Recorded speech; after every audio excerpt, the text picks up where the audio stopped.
Welcome students, very short process, একদম সহজ করে ভাবো। P block elements group 18 class 1 এ 12 এর সবথেকে সহজ এবং সবথেকে স্কোরিং চ্যাপ্টার। এসো আজ আলোচনা হবে পি ব্লকের সবথেকে স্কোরিং চ্যাপ্টার নিয়ে। তো এটা 11 এও ছিল। 11 এ ছিল যেটা পি ব্লক মানে তোমরা জানো গ্রুপ 13 টু গ্রুপ 18। গ্রুপ 13 আর গ্রুপ 14 ছিল 11 এর সিলেবাস। 12 এর সিলেবাসে আছে গ্রুপ 15, গ্রুপ 16, গ্রুপ 17, গ্রুপ 18। তো আমরা একটু পিছন দিক থেকে আর কি দরজা দিয়ে ঢুকে আসছি, ঠিক আছে? তো গ্রুপ 18টা আগে করাবো, ঠিক আছে? তো গ্রুপ 18 এর ক্লাস 1 এতে যেটা প্রথম জানতে হবে, দেখো যেগুলো তোমরা পিরিয়ডিক টেবিলে অলরেডি করেছো ক্লাস 11 এ, ছোটবেলায় করেছো, অনেক ভুলে গেছো, ঠিক আছে? আজ প্রচুর বড় হয়ে গেছে তোমরা সবাই।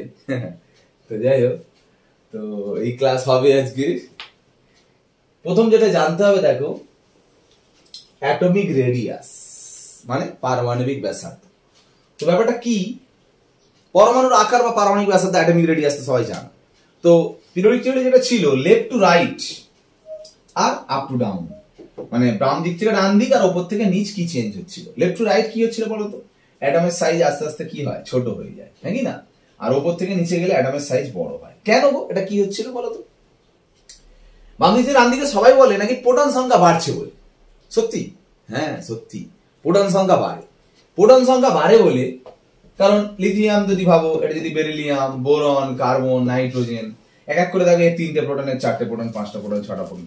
প্রোটন বাড়লে প্রোটন প্লাস চার্জ, বাইরের ইলেকট্রন নেগেটিভ চার্জ, দুজনের মধ্যে অ্যাট্রাকশন বাড়বে। অ্যাট্রাকশন বাড়লে কি হবে, কাছে সরে আসবে না? কাছে আসলে কি হবে, দেখো আকারটা ছোট হচ্ছে। তো সেই হিসাবে আকারটা ছোট হয়ে যাচ্ছে। তো ব্যাপার হচ্ছে যে আর উপর থেকে নিচে নামলে আকার বড় হচ্ছে। এখন ব্যাপার হচ্ছে এই যে আকারটা ছোট হচ্ছে, এটা তুমি বলছো প্রোটন নাম্বার বাড়ে বলে। হ্যাঁ ঠিক কথা, কিন্তু একটা কথা সাথে অ্যাড করতে হবে। কি করতে হবে? কক্ষ সংখ্যা চেঞ্জ হয় না, সেল নাম্বার চেঞ্জ হয় না। দেখো সেকেন্ড কক্ষে সবই কিন্তু দুটো করে কক্ষ, মানে সেকেন্ড পিরিয়ডে সবার দুটো করে সেল, থার্ড পিরিয়ডে সবার 3টে করে সেল, ফোর্থ পিরিয়ডে সবার 4টে করে সেল। সেল নাম্বার চেঞ্জ হয় না, এটাকে বলতে পারো। কারণ কেন এই কথাটা বলতে হবে, তুমি যদি বলো উপর থেকে নিচে, তখন তো প্রোটন তাহলে আরো বাড়ছিল। লিথিয়াম যদি 3 হয়, তাহলে তার নিচে সোডিয়ামের তো 11, মানে কত প্রোটন বেড়ে গেছে। দেখো পটাশিয়ামের 19। তো প্রোটন বাড়লেই কি সব অ্যাট্রাকশন বেড়ে যাবে? অ্যাট্রাকশন বাড়তে গেলে, কারণ এখানে আমার কি ব্যাপারটা হয়ে যাচ্ছে বলো, এর যদি দুটো কক্ষ হয়, দুটো সেল, এর 3টে সেল, এর 4টে সেল, সেল নাম্বার বেড়ে গেলে কি হচ্ছে, মাঝখানে কত বাধা তৈরি হয়ে যাচ্ছে বলো তো, যেটা বলে স্কিনিং এফেক্ট।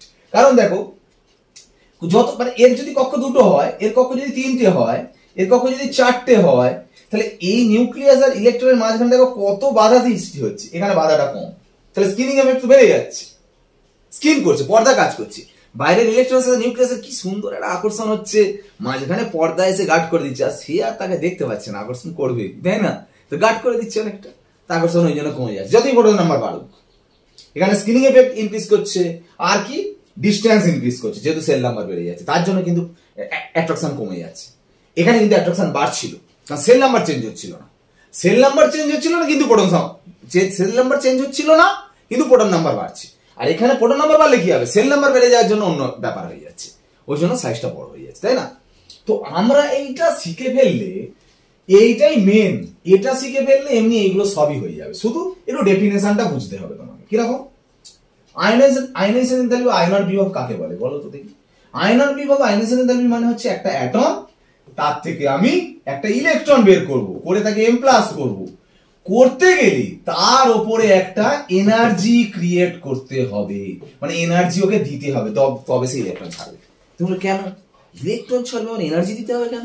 তো তার ইলেকট্রনটা কি এমনি এমনি আছে নাকি? সেই ইলেকট্রনটাকে কে অ্যাট্রাকশন করে রেখেছে? তার নিজের নিউক্লিয়াস নেই, তার নিজের নিউক্লিয়াস ইলেকট্রন অ্যাট্রাকশন করে আছে। তা তুমি তার থেকে ইলেকট্রন বের করতে গেছে, ধরে মারবে এখন। তো তুমি যে ইলেকট্রনটা যদি বের করতে যাও, তা তোমাকে তো তার উপরে শক্তি প্রয়োগ করতে হবে, বের করতে হবে, না তোমার ছাড়বে কেন? ওই জন্য শক্তি প্রয়োগ করতে হয়। মানে যার ইলেকট্রন বের করা যত টাফ, তার ক্ষেত্রে শক্তি বেশি প্রয়োগ করতে হবে। কার টাফ হবে? যার যত অ্যাটমিক সাইজ ছোট। কারণ অ্যাটমিক সাইজ বড় হলে কি হচ্ছে, নিজের নিউক্লিয়াস ইলেকট্রনটা অনেকটা দূরে থাকছে, অ্যাট্রাকশন অতটা থাকছে না।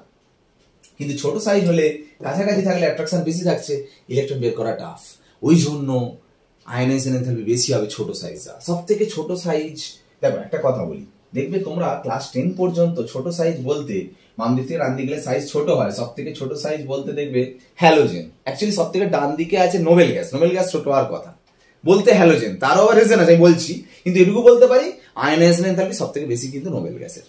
শুধু ছোট আকারের জন্য নয়, নোবেল গ্যাস তো স্টেবল ইলেকট্রন কনফিগারেশন, জানো না, নোবেল গ্যাস তো স্টেবল, তো স্টেবল মানে শুধু ইলেকট্রন ছাড়তে চাইবে না, ওই জন্য ওর ইলেকট্রন বের করা সব থেকে টাফ। ওই জন্য আয়নাইজেশন এনথালপি সব থেকে হাইয়েস্ট হচ্ছে নোবেল গ্যাস, আর সব থেকে লোয়েস্ট হচ্ছে অ্যালকালি মেটাল মানে ক্ষার ধাতু। ঠিক আছে, আর হ্যাঁ যেটা বলছিলাম রেডিয়াস ব্যাসার্ধটা কেন বলতো, ব্যাপারটা হচ্ছে কেন আমরা হ্যালোজেনের ছোট বলি। অ্যাকচুয়াল ব্যাপার দেখো, আমরা রেডিয়াস অ্যাকচুয়ালি সায়েন্টিস্টরা যেভাবে প্রথম করেছিল কিভাবে মাপতো জানো, একটা অ্যাটম আর একটা অ্যাটমের কাছে আছে, কি করা হয়, এর সেন্টার আর এর সেন্টারের মাঝের ডিস্টেন্সটা বের করা হয়, তো ডিস্টেন্স বের করে তাকে হাফ করে দিলেই তো রেডিয়াস মাপা হয়ে যাচ্ছে। তো এটা মেটাল বলে পসিবল।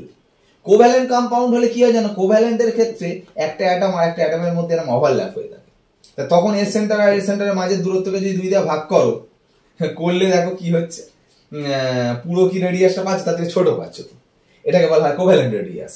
আর নোবেল গ্যাসে কি হয়, একটা অ্যাটমের সাথে আরেকটা অ্যাটম তো বন্ড করে থাকে না, দূরে দূরে থাকে, তো এর সেন্টারের মাঝে দূরত্ব যদি 2 দিয়ে ভাগ করো, করলে যেটা রেডিয়াসটা পাও সেটা বলে ভ্যান ডার ওয়ালস রেডিয়াস। দেখো ভ্যান ডার ওয়ালস রেডিয়াসটা নর্মাল রেডিয়াস থেকে দেখো বড় হচ্ছে, ওই জন্য এটা বড় হয় নোবেল গ্যাসটা, অ্যাকচুয়ালি বড় নয়, ভুল করে ডিটারমাইন করা হয়, অ্যাকচুয়ালি এর van der Waals radius determine করা হয়, ওই জন্য বড় হয়, অ্যাকচুয়ালি ছোট। বোঝা গেল ব্যাপার? তো যাই হোক, তো ইলেকট্রন গেইন এনথালপির কথা বলবো।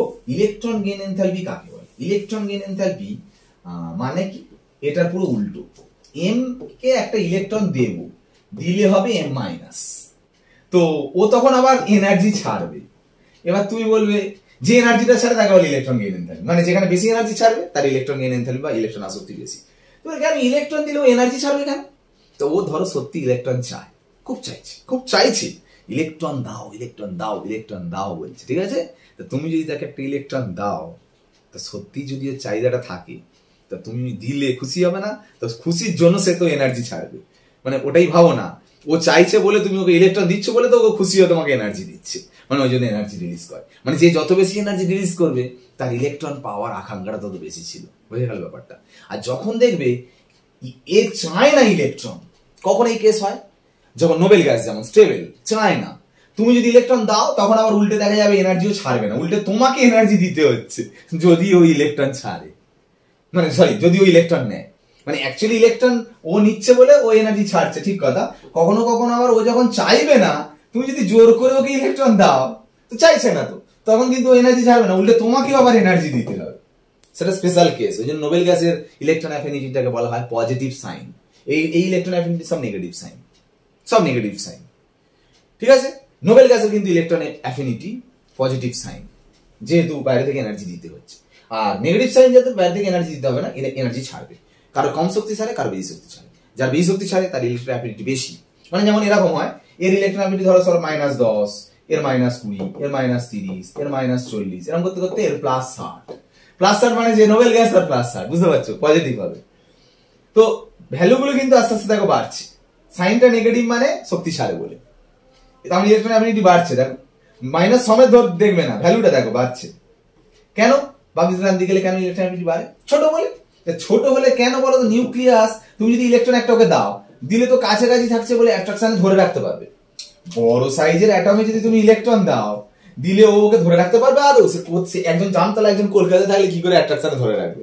তাহলে তুমি বড় সাইজের ইলেকট্রন দিলে তো ধরে রাখতে ক্ষমতাই নেই, তো তাই অ্যাট্রাকশনটা হবে কোথা থেকে?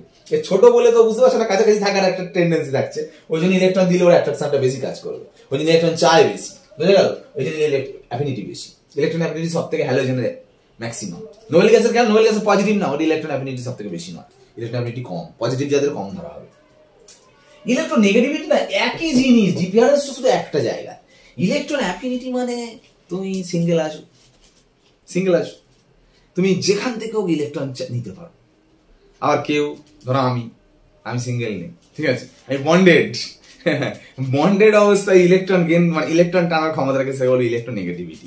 মানে সিঙ্গেল একটা অ্যাটম যদি বাইরে থেকে ইলেকট্রন অ্যাকসেপ্ট করে সেটা বলে ইলেকট্রন অ্যাফিনিটি, আর যদি কারোর সাথে বন্ডেড অবস্থায় ইলেকট্রন গেইন করে সেটা বলবে ইলেকট্রন নেগেটিভিটি। এই যে ডিফারেন্স, বাকি সব সেম, কোনো পার্থক্য নেই, বুঝা গেল?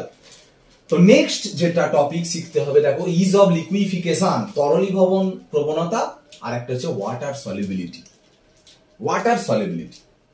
ওয়াটার সলিউবিলিটি মানে জলে দাব্যতা। দেখো একটা কথা বলি, ধরো আমি একটা কন্টেনারের মধ্যে HCl নিয়েছি, HCl, আর একটার মধ্যে ধরো হিলিয়াম নিয়েছি, কি মনে হয় কাদের মধ্যে অ্যাট্রাকশন বেশি? তো এদের জানো না ডেল্টা প্লাস ডেল্টা মাইনাস হয় মানে তো অ্যাট্রাকশন বেশি হবে, ডাইপোল ডাইপোল অ্যাট্রাকশন।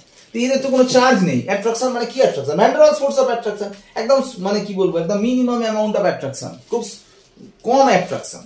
তো সেই জন্য এদের অ্যাট্রাকশন কম বলে কাছাকাছি আসাটা টাফ, ওই জন্য এদের লিকুইফাই করাটা কঠিন। হ্যাঁ, লিকুইফাই করা কঠিন, এদের লিকুইফাই করা সহজ। এবার নোবেল গ্যাস তো অনেক আছে, হিলিয়াম, নিয়ন, আর্গন, ক্রিপ্টন, জেনন। তো এদের মধ্যে তুলনামূলক জেননটা একটু সাইজে বড় বলে এর ভ্যান ডার ওয়ালস ফোর্সটা বেশি। আমরা জানি ভ্যান ডার ওয়ালস ফোর্সটা ডিপেন্ড করে সারফেস এরিয়ার উপর, তো জেননের সারফেস এরিয়াটা বেশি বলে একটু বেশি কাজ করে। তার জন্য একে লিকুইফাই করাটা একটু সহজ। ঠিক আছে, আরেকটা কথা বলি, ওয়াটার সলিউবিলিটি অ্যাকচুয়ালি হওয়ার কথা নয়, কেন বলতো? হিলিয়ামকে যদি জলে দাও, জলের প্রতি কোনো অ্যাট্রাকশনই তো কাজ করছে না, কি করে কাজ করবে বল? ডেল্টা মাইনাস ডেল্টা প্লাস থাকলেও এর তো ডেল্টা প্লাস ডেল্টা মাইনাস নেই হিলিয়ামের। কিন্তু মনে রাখবে, দীর্ঘক্ষণ জলের সঙ্গে থাকতে থাকতে থাকতে থাকতে হিলিয়ামের যে এরকম শেপ, এই শেপটা কিন্তু ডিফর্ম হবে। কেন? নিউক্লিয়াসটা একদিকে চলে যাবে, ইলেকট্রন মহলটা একদিকে চলে আসবে, হওয়ার জন্য একদিকে ডেল্টা প্লাস একদিকে ডেল্টা মাইনাস ক্রিয়েট হবে, তখন দেখবে অ্যাট্রাকশন কাজ করবে। তো এরকম হলো কেন ব্যাপারটা? তো এই যে ইলেকট্রন নিউক্লিয়াস একদিকে ইলেকট্রন একদিকে যাওয়া মানে কি? ডিফর্ম হয়ে গেল মানে কি? এদিকে delta minus delta plus create হলো মানে এবার অ্যাট্রাকশন করছে। তো জলে তো আগে থেকে ডেল্টা প্লাস ডেল্টা মাইনাস ছিল, এর কিন্তু আগে থেকে ছিল না, একে দেখে এর হলো। ওই জন্য বলছি এটাকে বলছি ডাইপোল, এটাকে ডাইপোল বলবো না, ইনডিউস ডাইপোল, একে দেখে এর হয়েছে। তাই জন্য এটার ইন্টারাকশনটার নাম হচ্ছে ডাইপোল ইনডিউস ডাইপোল ইন্টারাকশন, বাংলায় বলে দ্বিমেরু আবিষ্ট দ্বিমেরু মিথস্ক্রিয়া। ঠিক আছে, তো এই নোবেল গ্যাস গ্রুপ 18 নিয়ে আলোচনা। গ্রুপ 18 মাত্র দুটো ক্লাস, এই যে 1A হলো, 1B। পরের ক্লাসের দিকে ফোকাস দেবো, একদম স্কোরিং সব থেকে বেশি নাম্বার 12 এর, একদম ভালো করে করো, একদম ইজি চ্যাপ্টার। ঠিক আছে, তো আমি 1B নিয়ে পড়বো, মানে ফিরবো, চ্যানেলের মধ্যে ফোকাস থাকো, 1B নিয়ে গ্রুপ 18 নিয়ে ক্লাসে ফিরছি। আজ ক্লাস এখানে শেষ করলাম, ওকে বাই।